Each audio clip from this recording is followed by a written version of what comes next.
Bom, muita gente não sabe disso e acha que a melatonina, sim, esse hormônio que é conhecido principalmente como aí o hormônio do sono, acaba atuando somente numa questão de modulação do sono.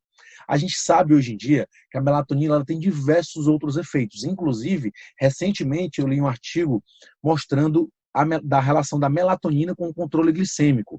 Controla a glicemia, frutosamina, hemoglobina glicada, reduz níveis ali, principalmente de Roma-IR, e também aumentando o índice Matsuda, que é o índice que a gente utiliza para melhora de sensibilidade insulínica, tá?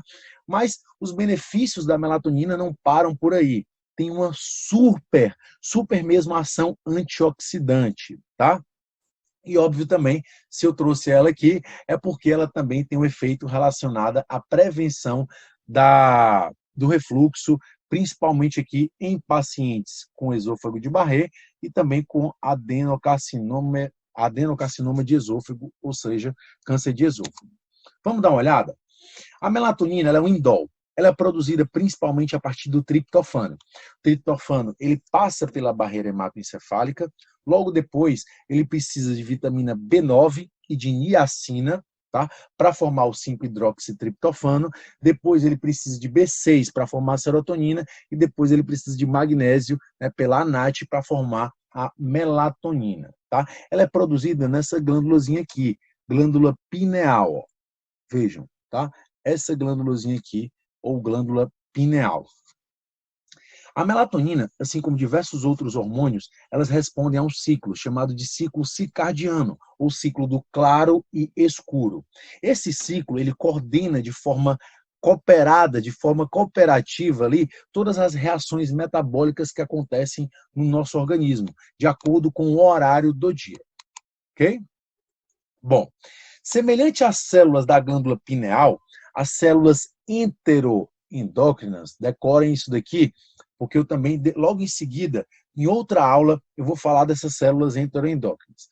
Essas células, elas são presentes na mucosa do trato gastrointestinal.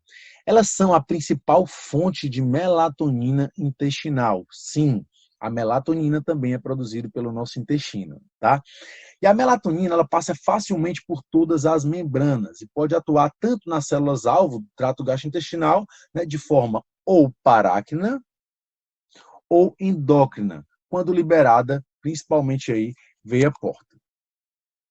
As concentrações de melatonina aqui, ó, no trato gastrointestinal, são 100 a 400 vezes mais elevada do que no sangue, tá?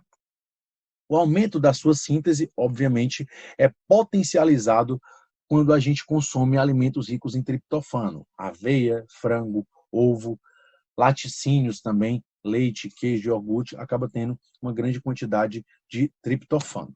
Perfeito?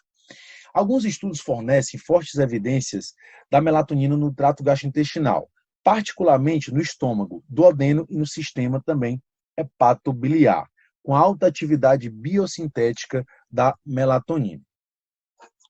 Tá, Daniel, falou da melatonina ainda até agora em relação à questão gastrointestinal.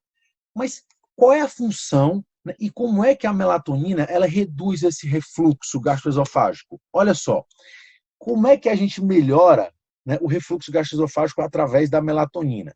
A melatonina no nosso trato gastrointestinal, ela fortalece a nossa barreira mucosa, tanto a esofágica como a gástrica, contra danos. Só que é tanto contra danos intrínsecos, ou seja, endógenos, como também exógenos.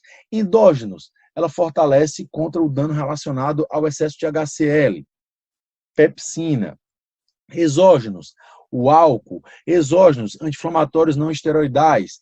Endógenos, citocinas pró-inflamatórias. Ou seja, ela vai fortalecer essa barreira mucosa, tá?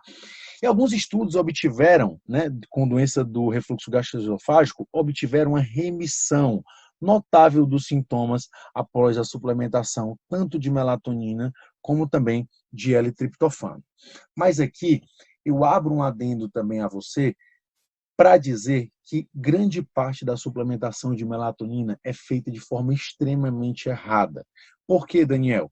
Doses entre 100, 300, 500 microgramas e no máximo de até 1 miligrama já mostram muito efeito relacionado à melhora de sono, melhora de sensibilidade insulínica, redução de glicemia, melhora também de ajuste do ciclo circadiano, entre diversos outros fatores, como latência do sono, eficiência do sono, tempo total de sono e diminuição da latência do sono REM, que é do tempo que você dorme até o tempo que você entra no sono mais profundo. Perfeito? Então, cuidado com a dosagem de melatonina que você, prescritor, utiliza com o seu paciente. Nós, nutricionistas, não podemos utilizar melatonina, mas, obviamente, a gente favorece toda a via de formação da melatonina com nutrientes e com a dieta balanceada com triptofano, ácido fólico, piridoxina ou piridoxal fosfato, né, dependendo se você vai suplementar ou não,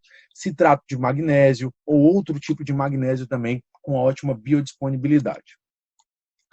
A remissão clínica dos sintomas da doença do refluxo gastroesofágico e o número de queixas dos pacientes foram comparáveis aos pacientes tratados com IBP, no caso, o omeprazol. Então, olha que interessante aí o fato de você utilizar, por exemplo, a melatonina, né, como tratamento do teu paciente com doença do refluxo gastroesofágico.